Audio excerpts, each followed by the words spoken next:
जीव जनन कैसे करते हैं अध्याय का अब हम दूसरा भाग पढ़ने जा रहे हैं। उससे पहले हम देख लेते हैं कि आज हम किन मुख्य बिंदुओं पर चर्चा करेंगे।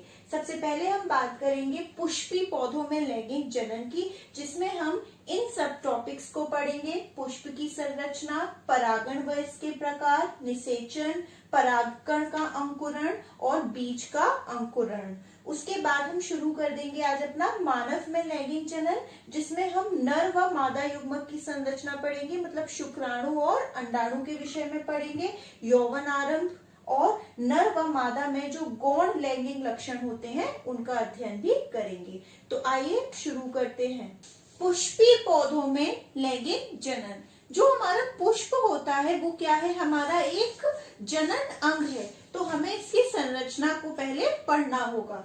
पुष्प पौधे का जनन अंग होता है जो निम्न भागों से मिलकर बना होता है। उसके निम्न भाग है बाह्यदल, दल जिसे हम पंखुड़ी भी कहते हैं, पुमंग और हमारा जायांग। ये पढ़ने से पहले हम चित्र से माध्यम से इसको समझते हैं।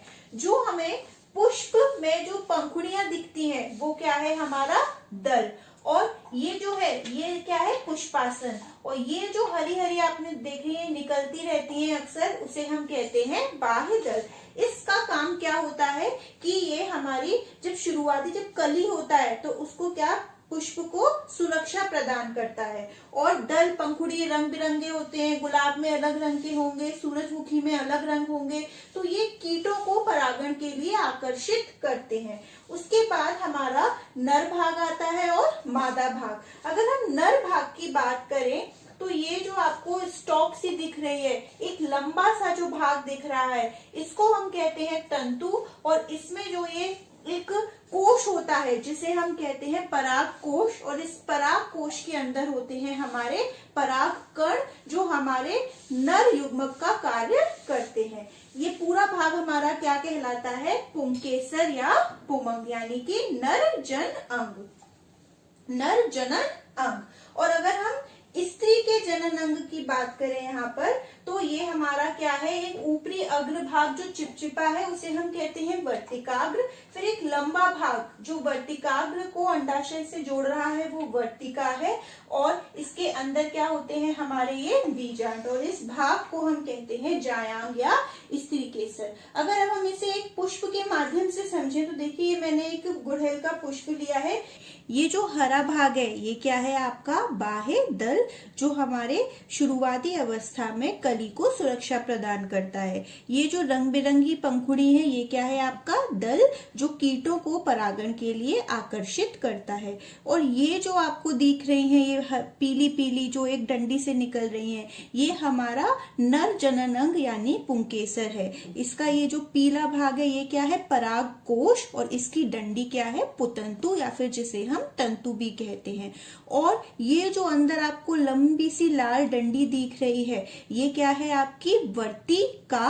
और इसका जो ऊपरी भाग है ये चिपचिपा भाग ये क्या है, वर्तिकाग्र है। और जो आपको अंदर इसके अंदर मध्य में दिख नहीं रहा है जो छिपा हुआ है, मैं आपको दिखाती हूँ वो हमारा कौन सा भाग होगा, अंडाशय। देखिए ये वाला जो फूला हुआ भाग है, और ये तीनों भाग वर्तिका, वर्तिकाग्र और हमारा अंडाशय, तो ये मिलके हमारा क्या बनाएंगे, हमारा ये मादा का जनन अंग बनाएंगे जिसे हम कहते हैं जायांग। देखिए ये वाला भाग जो फूला हुआ भाग है। तो यही हमारे पुष्प की इसी प्रकार की संरचना है। इस पुष्प में दोनों नर व मादा भाग उपस्थित है, तो ऐसा पुष्प हमारा कहलाता है उभयलिंगी पुष्प। तो वही लिखा है यहाँ, एक एक करके पढ़ते हैं। बाह्य दल, हरे रंग की पत्ती सदृश रचनाओं का यह चक्र पुष्प के भीतरी चक्रों की रक्षा करते हैं। दूसरा दल, ये रंगीन भाग है, रंगीन पंखुड़ियां हैं, तो ये रंगीन भाग परागण के लिए कीटों को आकर्षित करते हैं। तीसरा पुमंग या फिर हमारा जो जैसे हम पुमंग को दूसरा क्या कहते हैं, पुंकेसर। यह नर जनन अंग का कार्य करता है और यह दो भागों से मिलकर बना है। पहला क्या है भाग, परागकोश। ये पुंकेसर का अग्र फूला हुआ भाग है जैसे आप देख सकते हैं, जिसमें परागकण होते हैं और ये परागकण क्या करते हैं, नर युग्मक का कार्य करते हैं। दूसरा भाग हमारा तंतु हो गया इसका। अब हम बात करते हैं जायांगी या स्त्री केसर। यह मादा जनन अंग का कार्य करता है, जो कितने भागों से मिलकर बना है? 3। पहला वर्तिकाग्र, ये जो ऊपरी हमारा ऊपरी चिपचिपा भाग है। हम देखेंगे जब हम परागण पढ़ेंगे कि इसी चिपचिपे भाग पर हमारे परागकण आकर चिपक जाते हैं। दूसरा हमारा कौन सा भाग है? ये वर्तिका वाला भाग है, जो वर्तिकाग्र को अंडाशय से जोड़ रहा है। और तीसरा भाग अंडाशय, जो जिसके हम अंदर क्या है? निचला एक तो ये फूला हुआ भाग है जिसके अंदर बीजांड है, निचला फूला हुआ भाग जिसमें बीजांड होते हैं। और ये बीजांड किसका कार्य करते हैं? हमारे मादा युग्मक का। उभयलिंगी पुष्प, या दूसरे शब्दों में कहें तो द्विलिंगी पुष्प। नाम में ही अर्थ छुपा हुआ है। द्विलिंगी यानी एक ऐसा पुष्प जिसमें दोनों लिंग उपस्थित हैं, नर जनन अंग भी है और मादा जनन अंग भी है। तो वही लिखा है उभयलिंगी पुष्प। जब पुष्प में पुंकेसर एवं स्त्री केसर, पुंकेसर आप जानते हैं ये नर जनन अंग है और स्त्री केसर क्या है? हमारा मादा जनन अंग है।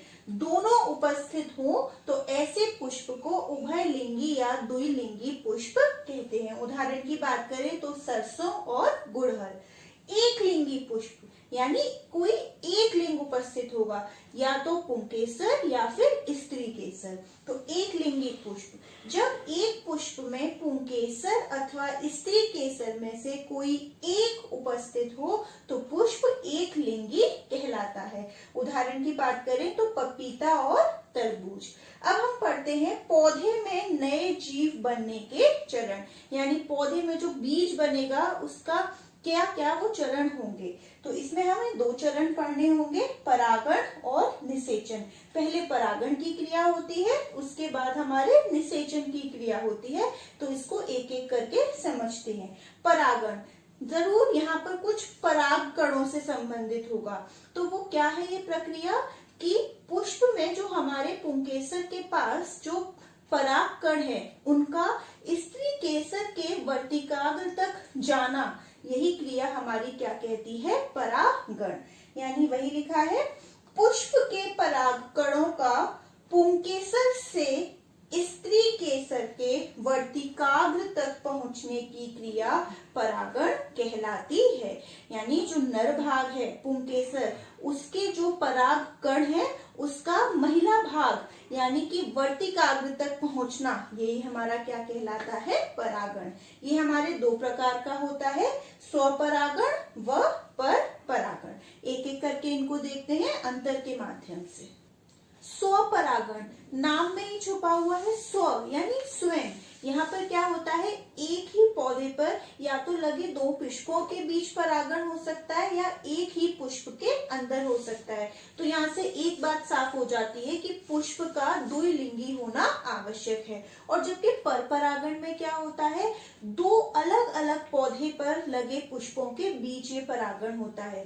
स्वपरागण में कोई भी बाहरी माध्यम की आवश्यकता नहीं होती कि वो परागकणों का स्थानांतरण करें, लेकिन परपरागण में परागकणों को दूसरे पुष्प तक पहुंचाने के लिए, दूसरे पौधे के पुष्प तक पहुंचाने के लिए किसी माध्यम की आवश्यकता होती है, चाहे वो वायु हो, जल हो, कीट हो या जंतु हो। हमारे स्वपरागण में जो पुष्प होते हैं वो छोटे, अनाकर्षक और मकरंद यानी गंध रहित होते हैं। और परपरागण के जो पुष्प होते हैं इसमें वो बहुत ही ज्यादा आकर्षक और बड़े होते हैं। एक अंतर और है कि स्वपरागण में जो हमारे नर और मादा भाग है वो एक साथ परिपक्व होना चाहिए, जबकि परपरागण में दोनों भाग अलग अलग समय पर परिपक्व होते हैं। वही अंतर लिखा है, देख लेते हैं। स्वपरागण, परपरागण।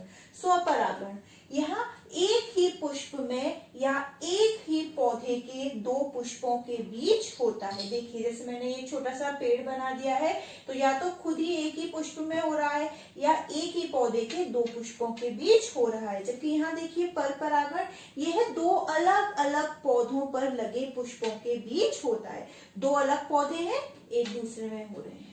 दूसरा अंतर, इसमें किसी बाह्य साधन की आवश्यकता नहीं होती, जबकि इसमें परागकणों के दूसरे पुष्प पर पहुंचने के लिए वायु, जल, कीट या जंतु की आवश्यकता होती है।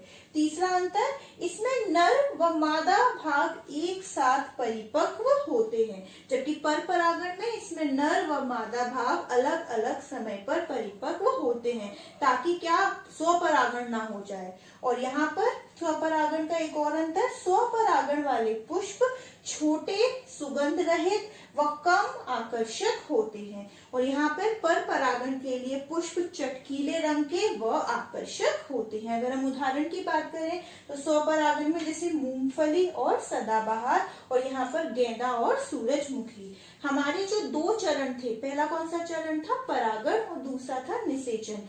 यानी कि अब हमारा जो पराग कण है वो हमारा स्त्री वाले भाग यानी स्त्री केसर के वर्तिकाग्र तक आ चुका है। अब हमें पढ़ना होगा कि इसके आगे क्या होगा, तो वो देखते हैं। अब हम परागकण का अंकुरण तथा पराग नलिका का विकास, ये सब जो लिखा है इसको बाद में समझेंगे, पहले हम इस चित्र के माध्यम से समझते हैं। ये मैंने स्त्री केसर वाला भाग बनाया है, ये वर्तिकाग्र, ये वर्तिका और ये अंडाशय। परागण क्या था, वर्तिकाग्र पर परागण का आना। तो देखिए परागकण हमारे वर्तिकाग्र पर आ गए। जैसे ही परागकण यहाँ पर आए, एक तरल रासायनिक पदार्थ निकला, मैलिक अम्ल नाम का एक शर्करा ही है ये, वो निकली, जिसके कारण इसमें से क्या निकली, हमारी एक पराग नलिका। और उस पराग नलिका में क्या है, दो नर युग्मक हैं और एक हमारा नलिका केंद्रक। जैसे जैसे ये नीचे आएगा तो होगा क्या, हमारा जो नलिका केंद्रक है वो तो लुप्त हो जाएगा, और हमारे जो नर युग्मक हैं वो हमारे भ्रूण कोश में छोड़ दिए जाएंगे, मतलब मुक्त कर दिए जाएंगे। यहाँ तक बात समझ आ गई होगी कि परागकण आए, परागकण से क्या निकली, यहाँ पे आते ही नलिका, और उस नलिका में क्या है, दो नर युग्मक और एक नलिका केंद्रक। नीचे आते आते भ्रूण कोश तक नलिका केंद्रक लुप्त हो जाता है और दो नर युग्मक हमारे भ्रूण कोश में मुक्त कर दिए जाते हैं। अब यहाँ क्या आ गया, हमारे दो नर युग्मक आ गए। ये मैंने संरचना दिखाई है बीजांड की, हमारे अंडाशय के अंदर क्या थे, बीजांड। तो ये उसका क्या है, भ्रूण कोश। एक भ्रूण कोश लगभग 8 सेल स्ट्रक्चर होता है, यानी 8 कोशिकाओं की संरचना। आप गिनिए, 1 2 3 4 5 6 7 8। बीच में दो, इनको जो है बोलते हैं हम द्वितीयक केंद्रक, और इसमें से एक को बोलते हैं ये ऊपर वाला अंड कोशिका।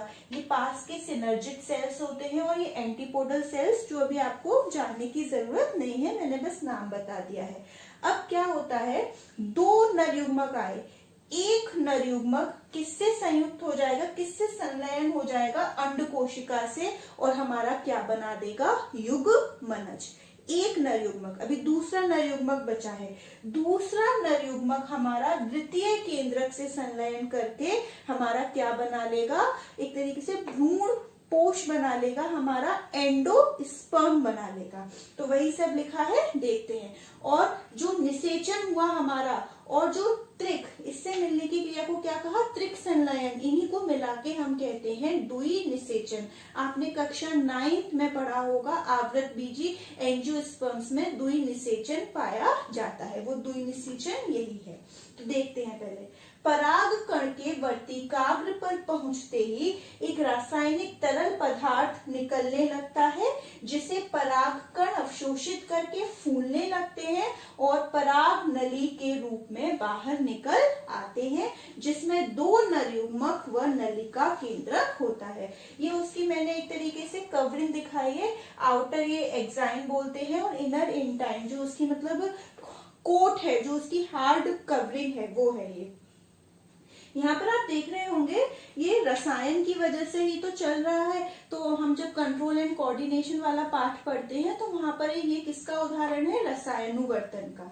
अब हम बात करते हैं दूसरा चरण क्या था हमारा, निषेचन। तो जो नर युग्मक और मादा युग्मक मिले, नर युग्मक यहाँ आ गया और मादा युग्मक यानी अंड कोशिका से मिलकर जो युग्मनज बना वो हमारी क्रिया क्या कहलाती है? निषेचन। नर युग्मक तथा मादा युग्मक के मिलने से युग्मनज बनने की प्रक्रिया को निषेचन कहते हैं और यह युग्मनज आगे चलकर क्या बनाता है? हमारा भ्रूण। अब मैंने जो त्रिक संलयन वाली बात बताई है वो मैंने नोट में लिखी हुई है यहाँ। दूसरा नर युग्मक द्वितीय केंद्रक यानी इससे जो बीच में है तृतीय केंद्रक से संलयन करके त्रिगुणित भ्रूणपोष केंद्रक बनाता है, इसे त्रिक संलयन कहते हैं। भ्रूणपोष केंद्रक बार बार विभाजित होकर ऊतक बनाता है जिसे भ्रूणपोष कहते हैं और ये भ्रूणपोष में क्या भोज्य पदार्थ एकत्रित रहता है जो भ्रूण को पोषण प्रदान करता है। तो जो द्विनिषेचन है वो और कुछ नहीं क्या है हमारा? निषेचन प्लस त्रिक संलयन। हमारा नेक्स्ट टॉपिक है बीज का अंकुरण। जो निषेचन के बाद बीजांड हमारा किसमें परिवर्तित हो चुका है? बीज में। उसका अंकुरण कैसे होता है? वास्तव में जो हमारा भ्रूण है वो बीज का ही एक अंश है। इसमें होता क्या है? बीज में भ्रूण प्रसुप्त अवस्था में होता है, मतलब पहले उसकी अवस्था कैसे होती है? असक्रिय। मतलब जो डिब्बे में बंद एक बीज है वो क्यों हमारा अंकुरण नहीं कर सकता? क्यों? क्योंकि अभी उसके अंदर जो भ्रूण है वो कैसी अवस्था में है? असक्रिय। और जैसे ही इसको उचित ताप, नमी व ऑक्सीजन मिलेगी तो ये क्या करना शुरू कर देगा? हमारा अंकुरण करना शुरू कर देगा, वृद्धि करना प्रारंभ करेगा। किंतु जब बीज को नमी, वायु तथा उचित ताप मिलता है तो बीज के अंदर का असक्रिय भ्रूण क्या हो जाता है? सक्रिय हो जाता है तथा वृद्धि करना आरंभ कर देता है और एक नया व छोटा सा पौधा बाहर निकल आता है। इस क्रिया को ही अंकुरण कहते हैं और इस क्रिया में सबसे पहले हमारा क्या निकलता है? मूलांकुर, जो हमारे भविष्य में जाके क्या बनाता है? जड़ बनाता है। और बाद में इसके बाद हमारा निकलता है प्रांकुर, जो हमारा भविष्य में हमारा प्ररोह या शाखा बनाता है। भ्रूण के आकार में वृद्धि के साथ मूलांकुर बीज से प्रथम जड़ के रूप में बाहर निकलता है और नीचे मिट्टी की ओर बढ़ना प्रारंभ कर देता है, क्योंकि जड़ हमारी नीचे ही जाती है मिट्टी की ओर। इसके बाद प्रांकुर भी वृद्धि करके बाहर निकलकर ऊपर की ओर बढ़ता है और तना बनाता है। जैसा कि ये दिख रहा है, ये ऊपर का भाग क्या है हमारा? प्रांकुर, जो भावी प्ररोह है, नीचे मूलांकुर जो भावी जड़ है और ये क्या है? बीज पत्र, यानी जिसमें क्या है? खाद्य सामग्री का संग्रह है। हमारा लास्ट टॉपिक है निषेचन के बाद पुष्प में होने वाला परिवर्तन। यही आपका जो हमारा पादप में हम जनन पढ़ रहे हैं उसका लास्ट टॉपिक है।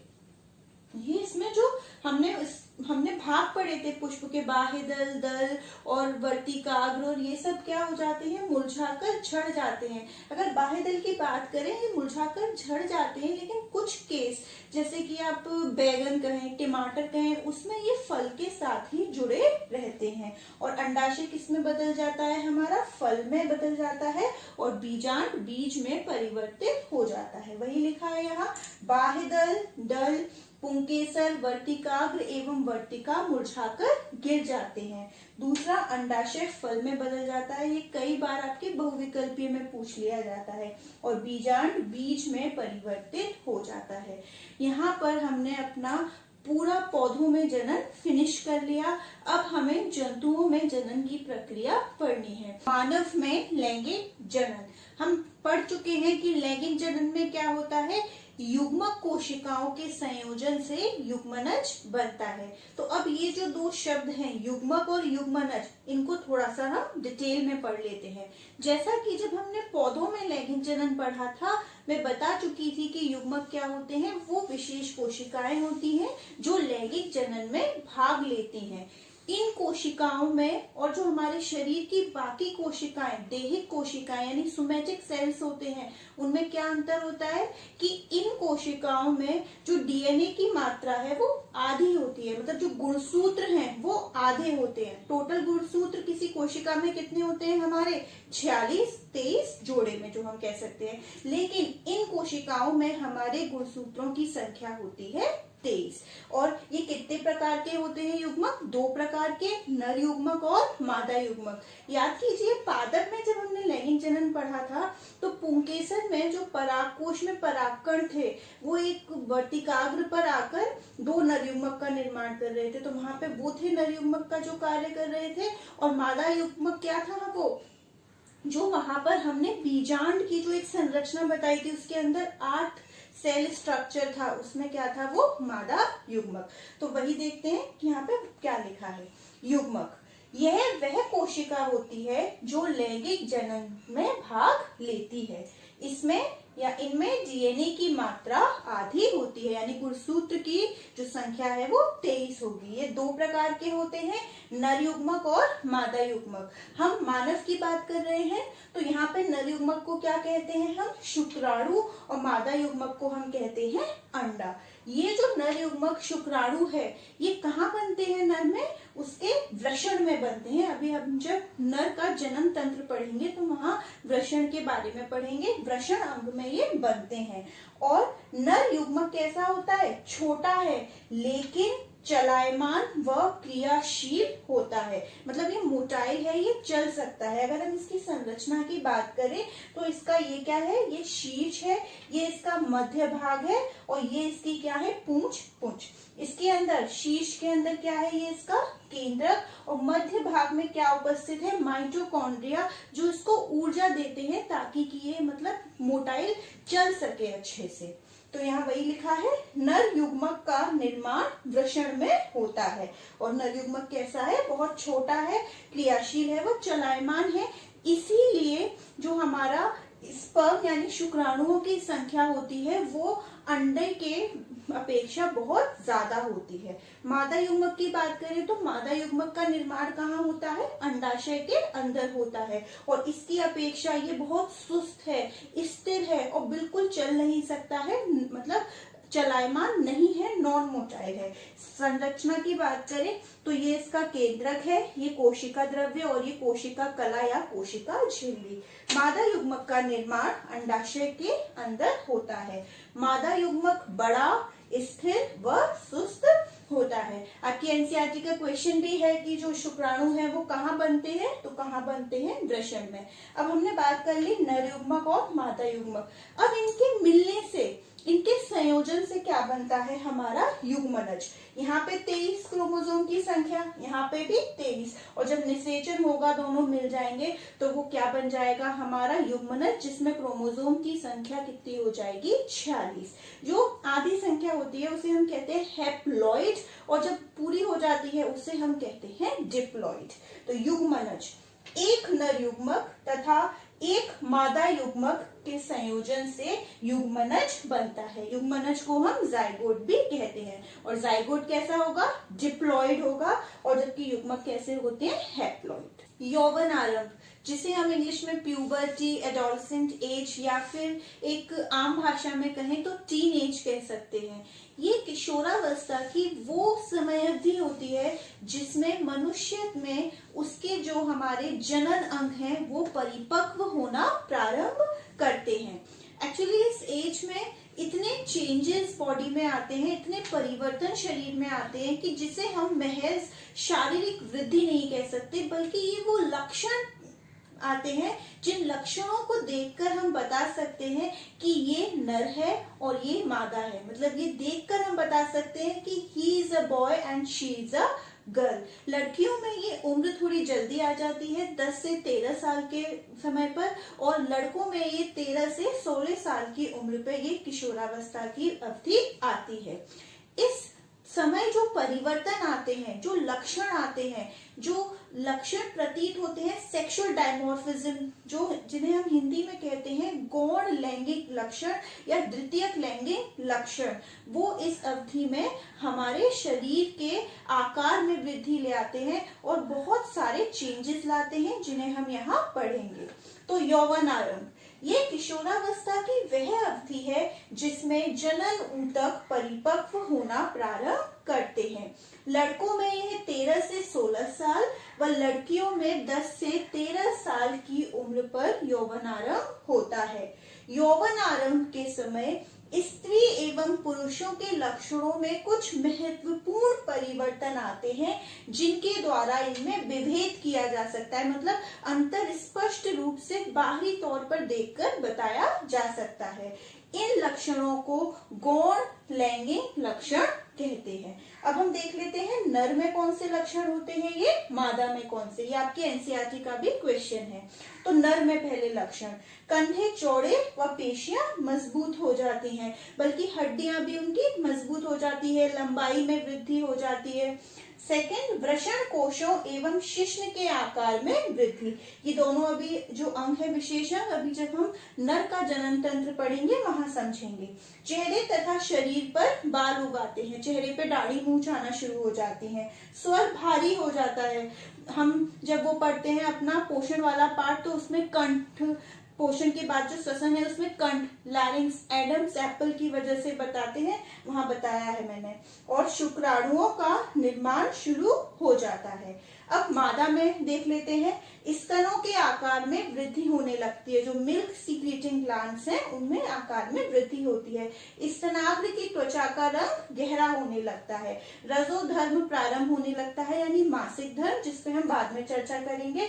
स्वर मधुर हो जाता है और तीव्र हो जाता है। जनांगों, बगल आदि के आसपास बाल उग आते हैं।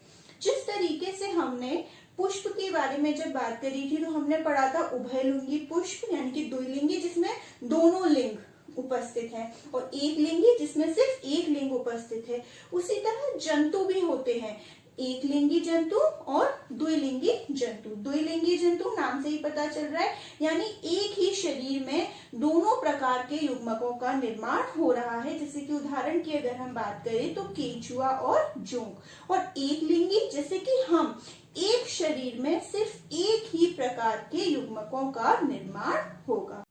जैसा कि हम इस अध्याय का भाग 2 समाप्त कर चुके हैं, तो अब अंत में इस भाग से संबंधित गृह कार्य देख लेते हैं। इस गृह कार्य के प्रश्नों को आपको हल करना है। पहला प्रश्न, पुमंग एवं जायांग में अंतर स्पष्ट कीजिए। दूसरा, परागण क्रिया निषेचन से किस प्रकार भिन्न है। तीसरा, पुष्प का कौन सा भाग फल एवं बीज उत्पन्न करता है। चौथा, यौवनारंभ के समय लड़कियों में कौन कौन से परिवर्तन दिखाई देते हैं। और आखिरी 5वां क्वेश्चन है, मानव शुक्राणु की संरचना का चित्र सहित वर्णन कीजिए।